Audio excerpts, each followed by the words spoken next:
जय हिंद दोस्तों।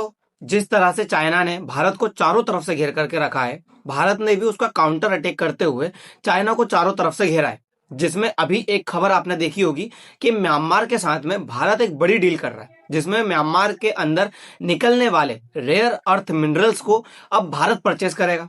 मैंने आपको पिछले सेशंस में ये चीजें बताई है, जो कि न्यूज में आपने काफी ज्यादा देखी होगी कि म्यांमार के साथ में भारत के जो रिलेशन है वो काफी तेजी से बदलते हुए नजर आ रहे हैं। म्यांमार के अंदर 2024 में जब से सरकार बदली है, पहले आंग सान स्यू की जो सरकार हुआ करती थी, उस सरकार को गिरा करके जो सैन्य सरकार आई है, जिसे जुंता सरकार कहा जाता है, उस जुंता सरकार के नेता अभी भारत की यात्रा पर आए थे, जिनका स्वागत प्रधानमंत्री मोदी के द्वारा बहुत अच्छे से किया गया। मतलब ये साफ दर्शा रहा है कि भारत नेपाल के इन सरकार को भी एक्सेप्टेंस दे रहा है और नेपाल की इस सरकार के साथ में रिलेशंस जो है अपने अच्छे बनाना चाहता है। भारत नेपाल के साथ में रिलेशन क्यों बनाना चाहता है? क्योंकि ये आप बहुत अच्छे से जानते हो, चाइना की जो पॉलिसी है भारत को चारों तरफ से घेरने की, उस पॉलिसी को काउंटर अटैक अब भारत को करना होगा। भारत उसी पॉलिसी का काउंटर अटैक करते हुए चाइना की उस चोक पॉइंट नीति को टारगेट कर रहा है, जो चाइना चाहता है कि भारत यहाँ पे ना आए। नेपाल के साथ में चाइना की बॉर्डर शेयर होती है और चाइना और नेपाल की बॉर्डर के पास में रेयर अर्थ मिनरल्स निकले हुए हैं। बस उसी रेयर अर्थ मिनरल्स को भारत परचेस करने लगा हुआ है। और भारत परचेस किनसे कर रहा है? भारत परचेस कर रहा है उन रिबेल ग्रुप से, जो कि सरकार में लोकतंत्र चाहते हैं, जो ग्रुप अलग से बने हुए हैं, जो सरकार को नहीं चाहते, और सरकार के साथ में चाइना का रिलेशन बना हुआ है। तो क्या ये पूरा माजरा है? भारत ने किस तरह से चाइना को घेरने की कोशिश की है, और क्यों अब चाइना भी युद्ध करने से पहले 100 बार सोचेगा, भारत के साथ में उलझने से पहले 100 बार सोचेगा?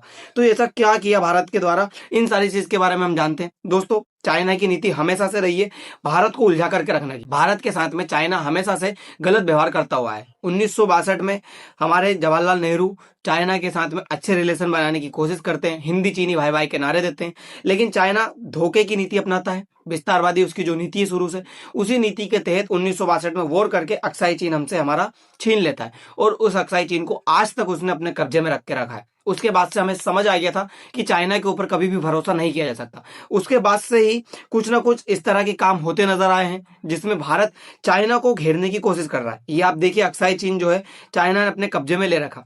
चाइना ने पहले भारत को घेरने की कोशिश की, इसीलिए चाइना अरुणाचल प्रदेश में जो तवांग मठ है उसको अपना बताता है। चाइना का कहना है कि तिब्बत के अंदर एक है तिब्बत मठ, क्योंकि 1950 के अंदर चाइना ने तिब्बत के ऊपर कब्जा कर लिया था, और 1959 में जब दलाई लामा भारत आ गए थे तो पूरा साम्राज्य तिब्बत का चाइना के अंदर आ गया था। तो चाइना का कहना है तिब्बत हमारा हिस्सा है, और तिब्बत के अंदर एक तिब्बत मठ, और यहाँ है अरुणाचल प्रदेश में तवांग मठ। दोनों के जो रिलीजन है, दोनों के जो कल्चर है वो सेम है, इसीलिए तवांग मठ और तिब्बत मठ दोनों एक हुए। तो चूंकि तिब्बत चाइना का हिस्सा है, इसीलिए तिब्बत का हिस्सा अरुणाचल प्रदेश होगा, यानी कि जो तवांग मठ है वो होगा, और तवांग मठ अरुणाचल प्रदेश के अंदर है। तो पूरा का पूरा अरुणाचल प्रदेश किसका हुआ? चाइना का। चाइना इस तरह से क्लेम करता आया है, जिसका तोड़ भारत ने निकाला। लेकिन उससे पहले ही चाइना ने भारत को चारों तरफ से घेरने की पूरी प्लानिंग कर ली थी, और भारत को चारों तरफ से घेरना शुरू कर दिया था।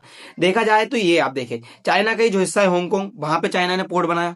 उसके बाद में चाइना ने फिर हर तरफ से भारत को घेरने के लिए पोर्ट बनाने शुरू किए, चाहे फिर वो म्यांमार में हो, चाहे फिर वो कंबोडिया में हो, बांग्लादेश के अंदर चटगांव हो, चाहे फिर वो हम्बन टोटा हो, चाहे फिर वो कोलंबो हो, फिर उसने मालदीव्स में बनाए। इसी तरह से उसने ग्वादर और इधर जिबूती में, हर तरफ से उसने भारत को घेर लिया। ये आप देखिए, नेवल बेस से उसने भारत को पूरी तरह से घेर लिया। ये नेवल के जरिए भारत पूरी तरह से चाइना से घिरा हुआ है। चाइना ने भारत को पूरी तरह से घेर करके ये साबित कर दिया था कि अगर चाइना चाहे तो भारत के ऊपर अगर अटैक करेगा तो भारत कुछ भी नहीं कर सकता। भारत की हेल्प करने के लिए कोई नहीं आएगा, क्योंकि हर तरफ चाइना के पोर्ट लगे हुए हैं। चाइना वहां पे अपनी जो नौसेना है, अपनी जो एयरफोर्स है, वो उतार करके रखेगा, और भारत के लिए बहुत मुसीबत हो जाएगी। लेकिन फिर भारत को समझ में आया कि हमें भी कुछ ना कुछ तो करना होगा। अगर चाइना इसी तरह से करता रहा तो फिर चाइना 1962 को फिर से दोहरा देगा, और भारत सीखता बहुत जल्दी है। 1962 में जो हमारे साथ हुआ, उसके बाद से हमने बहुत अच्छे से सीख ली। जब हमने सीख ली तो हमने कोशिश करी कि अब चाइना को किस तरह से काउंटर करें। तो हमें समझ में आया कि जिस तरह से ईरान के पास में स्ट्रेट ऑफ हॉर्मुज है, उसी तरह से हमारे पास में भी एक स्ट्रेट है, और उस स्ट्रेट का नाम है मलक्का स्ट्रेट। यानी कि अगर भारत चाहे तो इस मलक्का स्ट्रेट को पूरी तरह से ब्लॉक कर सकता है, और चाइना का लगभग 40% व्यापार इसी रास्ते से होता है। अगर हमने इस रास्ते को ब्लॉक किया तो चाइना की इकोनॉमी धड़ाम से नीचे आ जाएगी। मतलब भारत के पास में एक बहुत अच्छा रास्ता है, और वो रास्ता है ग्रेट निकोबार का। इसीलिए भारत ने अब यहाँ पे ग्रेट निकोबार प्रोजेक्ट लेकर के आया। तो क्या है great Nicobar project? Great Nicobar project है, ये देखिए, पहले तो आप निकोबार को समझिए। भारत के दक्षिण पूर्व में एक हिस्सा है जिसे निकोबार कहा जाता है, और उस निकोबार के सबसे निचलतम हिस्से को ग्रेट निकोबार कहा जाता है। उसके जस्ट सामने जो है मलक्का स्ट्रेट है। भारत ने यहाँ पे ग्रेट निकोबार में ट्राई जंक्शन बनाने की कोशिश की। भारत अपनी जो है ट्राई सर्विस कमांड है वो यहाँ पे ला करके बैठाना चाहता है, यानी कि हमारी नौसेना भी होगी, हमारी थल सेना भी होगी, और हमारी वायुसेना भी यहाँ पर आकर के बैठेगी। इस तरह का प्रोजेक्ट भारत के द्वारा लाया गया। जैसे ही ये प्रोजेक्ट लाया गया, चाइना के द्वारा इसका विरोध किया गया, क्योंकि चाइना को पता है अगर हमारा ग्रेट निकोबार प्रोजेक्ट सक्सेसफुल हो गया पूरी तरह, तो ये जो चाइना की मलक्का स्ट्रेट है वो पूरी तरह से चोक हो जाएगी, बंद हो जाएगी। मान लीजिए कभी भारत और चाइना के रिलेशंस गड़बड़ होते हैं और हम चाइना को ब्लॉक करने की कोशिश करते हैं, तो हमें सिर्फ ग्रेट निकोबार पे हमारी ट्राई सर्विस कमान लगानी होगी और हम चाइना की पूरी इकोनॉमी को तबाह कर सकते हैं। चाइना तो हमें बहुत तरफ से घेरने की कोशिश करेगा, लेकिन हम चाइना को सिर्फ एक जगह से ही जो है काउंटर कर सकते हैं। लेकिन भारत फिर भी यहाँ नहीं रुका, भारत ने और कोशिशें की। चाबहार पोर्ट के बारे में आपने सुना होगा। चाबहार पोर्ट हमारे लिए बहुत ज्यादा इंपॉर्टेंट है। हालांकि अभी भारत ने चाबहार पोर्ट के लिए जो है बजट अलॉटमेंट नहीं किया है, लेकिन चाबहार पोर्ट को हमने पूरी तरह से छोड़ा नहीं है। चाबहार पोर्ट आज भी हमारा हिस्सा है। ईरान का कहना है कि जब भारत चाहेगा चाबहार पोर्ट के ऊपर अपनी मौजूदगी दर्शा सकता है और आकर के चाबहार पोर्ट का जो काम है वो फिर से शुरू कर सकता है। तो भारत अभी सिर्फ जो ईरान वॉर चल रहा है उसके लिए थोड़ा सा पीछे हटा हुआ है। तो देखिए ये रहा चाबहार पोर्ट। इस चाबहार पोर्ट के जरिए हम सेंट्रल एशिया में प्रवेश कर सकते हैं, अफगानिस्तान से होते हुए पूरे सेंट्रल एशिया में हम जा सकते हैं, क्योंकि यहाँ से बखान कॉरिडोर के माध्यम से ही जा सकते हैं, वरना पाकिस्तान और चाइना यहाँ पे लगे हुए हैं। और बखान कॉरिडोर अगर हम यहाँ से गए तो मान लीजिए जिस तरह से हमारा चिकन नेक है उसी तरह से अफगानिस्तान का ये बखान कॉरिडोर है, लेकिन पाकिस्तान और चाइना यहाँ से निकलने देंगे नहीं। इसीलिए हमने चाबहार पोर्ट लिया, और चाबहार पोर्ट के माध्यम से हम इधर सेंट्रल एशिया भी जा सकते हैं और इधर हम जो है यूरोप भी जा सकते हैं। और ये देखिए कांडला बंदरगाह से हमारा गुजरात वाले बंदरगाह से वो कोई भी सामान है जो हमारा बहुत सुगम तरीके से चाबहार पोर्ट तक पहुंच सकता है। तो हमने एक रास्ता तो ये निकाला। दूसरा रास्ता हमने निकाला दुक्म पोर्ट। ये दुक्म पोर्ट जो है ओमान के अंदर है। भारत ने ओमान के साथ में भी रिलेशन अच्छे किए ताकि हमारा कोई भी सामान ये दुक्म पोर्ट तक आए और दुक्म पोर्ट से हम ये पूरे अरब कंट्रीज को बेच सकें।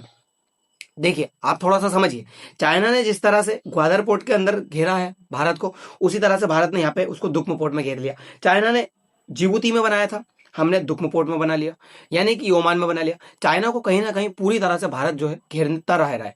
जहां जहां पे चाइना कुछ ना कुछ भारत के खिलाफ पोर्ट बना रहा है, भारत भी उसके आसपास में कहीं ना कहीं चाइना के खिलाफ पोर्ट बना रहा है, ताकि हम एक दूसरे को अगर युद्ध का समय हो तो काउंटर कर सके। दूसरा आप देखिए ये रहा चांगी नेवल बेस जो है ये सिंगापुर में है। सिंगापुर में अब देखिए, अब आप थोड़ा सा स्ट्रेटेजिक पॉइंट समझिए भारत का। भारत ने किस तरह से मास्टर स्ट्रोक खेला। ये हमारे यहाँ पे ग्रेट निकोबार आ गया। ग्रेट निकोबार में हम ग्रेट निकोबार प्रोजेक्ट ला करके मलक्का स्ट्रेट को पूरी तरह ब्लॉक कर सकते हैं। दूसरा जो हमारा चांगी नेवल एयरबेस है, उस नेवल एयरबेस के ऊपर हमारे नेवी के पूरे जहाज ला करके खड़े कर सकते हैं। अगर चाइना कुछ ज्यादा करता है यहाँ से निकलने के लिए, तो हम यहाँ से चाइना को बहुत आसानी से रोक सकते हैं। तो ये भारत का बहुत ज्यादा स्ट्रेटेजिक पॉइंट है। दूसरा, भारत ने यहाँ पे इंडोनेशिया में भी एक एयरबेस बनाया हुआ है। सवांग पोर्ट नामक भारत ने इंडोनेशिया में भी एक पोर्ट बनाया हुआ है। अब ये पोर्ट भी भारत अगर चाहे तो चाइना को काउंटर कर सकता है। तो भारत ने दोनों तरफ से चाइना को इधर से भी यहाँ रोकने की कोशिश की, इधर से ग्रेट निकोबार प्रोजेक्ट के तहत हम चाइना को दोनों तरफ से रोक रहे हैं। तो चाइना डरे क्यों नहीं। दूसरी चीज, भारत ने लद्दाख वाले जो पूरे बॉर्डर है, जो बॉर्डर के माध्यम से चाइना भारत के साथ में साझा करता है बॉर्डर, उस बॉर्डर के ऊपर भारत ने 30 डिफेंस प्रोजेक्ट लाए हैं जो वाइल्ड लाइफ से रिलेटेड है। यानी कि पूरे के पूरे लद्दाख से लेकर के ये पूरे हिस्से में और ये वाले और ये इन पूरे हिस्से में 30 डिफेंस पैनल बनेंगे यहाँ, जो कि वाइल्ड लाइफ से रिलेटेड प्रोजेक्ट हैं। ये जब प्रोजेक्ट तैयार होंगे तो चाइना की जो एक्टिविटीज है भारत के खिलाफ, उन एक्टिविटीज को बहुत अच्छे से रोका जा सकता है। अगर भारत ये सारा का सारा काम कर ले जाता है तो चाइना फिर भारत के साथ में उलझने से पहले कई बार सोचेगा, क्योंकि चाइना को भी पता है अगर वो भारत से उलझेगा तो प्रॉब्लम उसी की होगा। और चाइना कभी भी खुद की इकोनॉमी को पीछे लेकर के नहीं जाना चाहता, इसलिए चाइना हमेशा लंबे युद्ध से बचता आया है और चाइना कोशिश करता है भारत को सिर्फ उलझाने की। भारत के साथ में डायरेक्टली संघर्ष में कभी भी चाइना नहीं कूदता है। दूसरा, भारत ने लद्दाख में एक एयरबेस बना रखा है जिसका नाम है मधुनियोमा। मधुनियोमा नामक एयरबेस भारत ने लद्दाख में बनाया हुआ है। ये काफी ऊपर वाला हिस्सा है। अगर यहाँ पे चाइना की कोई सेना आकर के खड़ी होती है तो हम इस ऊपर से चाइना को बहुत अच्छे से टैकल कर सकते हैं। दूसरी तरफ आप ये समझिए चाइना किस तरह से भारत को घेरा है और भारत ने किस तरह से चाइना को घेरा। चाइना ने यहाँ से ये, फिर म्यांमार के बाद में चाइना ने चटगांव के बाद में हम्बनटोटा, कोलंबो के बाद में इधर जिबूती, ये पूरा एरिया चाइना ने भारत को घेरने की कोशिश की। इधर फिर ग्वादर, ये इस तरह से होता हुआ चाइना भारत को घेर रहा है। फिर भारत ने क्या किया, भारत ने भी चाइना को इस तरह से घेरने की कोशिश की। ये देखिए ओमान, ओमान के बाद में मालदीव्स, मालदीव्स के बाद में इधर हम चले गए म्यांमार, म्यांमार से हम आ गए इधर ग्रेट निकोबार, ग्रेट निकोबार से हम आ गए सिंगापुर, सिंगापुर से हम आगे निकल गए। तो ये पूरा एरिया भी हमने चाइना को घेरा। ऊपर वाले रास्ते से भी हमने घेर लिया। यहाँ हमारे पूरे नेवल बेस बनने, यहाँ हमारे पूरे जो प्रोजेक्ट है डिफेंस से रिलेटेड वो प्रोजेक्ट बनने को तैयार है, 30 प्रोजेक्ट। इधर हमने चावार पोर्ट पे चाइना को घेर रखा है।